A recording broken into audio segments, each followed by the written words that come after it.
So where are you originally from in Australia? Warragul. I I always tell people Melbourne. Melbourne's the easiest place to. It's like saying that from Horse Cave to Louisville. You know, You're saying you go Melbourne? Melbourne or Melbourne How do is you how I say pronounce it? it. Melbourne. Yeah. Okay. So that's where you were born and raised in those parts, on a farm? Yeah, on a farm, on a cattle farm. Yeah. And a gorgeous upbringing, and just a little small town in South Australia. But you've been in the U.S. for a long time. I've been in the US for 15 years now. Do you get home much? No, not so much anymore. It is a bit expensive to get back and forth to Australia. I'm still a citizen of Australia, and that will be something that will change. Staying over here, I have a son here now, so I'm certainly not going anywhere. Gotcha. But when you heard or read or saw about the fires that are happening in Australia, I mean, even though it's been 15 years since you've lived there, that's got to be gut-wrenching. It is. The fires in Australia didn't just affect, the people was astronomical. A lot of people died in these fires. And it's not just that it was in certain areas of Australia. This is a fire that effectively started from North Australia down to South Australia and over. So the equivalent would be saying that we had a fire that started in Maine and went all the way down to Florida and then over to Texas. Yeah, it's so hard to believe. And Australia's set up in a way to where the desert is in the middle of the country. Everybody's heard of the outback, right? Well, that's outback in the middle. The population and the majority of the animal life is around the coastal line because that's where the trees are, that's where the people are, that's where the animals are. And those trees are highly flammable because they're eucalyptus.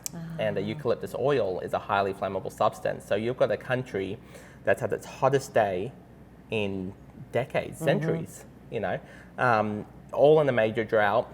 One single match, one single spark, one single lightning bolt in the wrong place, one campfire gone astray. That's it. It's a tinderbox waiting to happen, and that's what's happened there. And the saddest thing, and this especially for you, who at one time was the animal handler, now the general manager at Kentucky Down Under, as you witness billions, with a B, billions of animals have been lost as a result of these fires.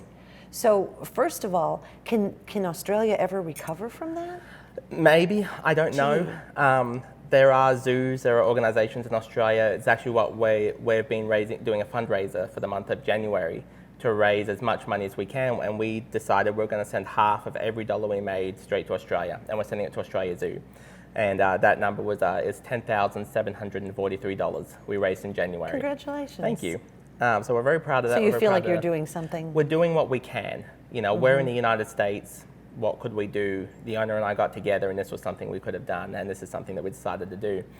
But to be over there on the ground, Australia Zoo and so many other zoos over there and so many other, just even citizens, people, there are koalas that are dying. I mean, the koala population may never bounce, to answer your question, the koala population may never bounce back, ever. And what's Australia without koala bears? Exactly. That's such a significant loss. Tens of millions, hundreds of millions of kangaroos and wallabies have all perished. The numbers may bounce back, but if they do, it won't be for hundreds of years.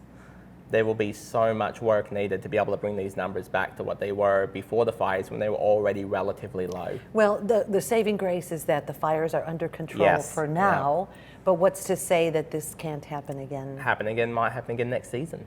Who knows? And that's the thing with Australia is it's such a rare ecological system that it needs to be protected. There needs to be better system in place to be able to protect these animals. And I'll tell you what, those firefighters are some of the best in the world. I know. Cheers to them. Yeah, seriously. Cheers to them. Cheers to the firefighters. Mick McGill, thank you so much for letting us come and crash your space here no at worries. Kentucky Thanks for Down coming Under. out.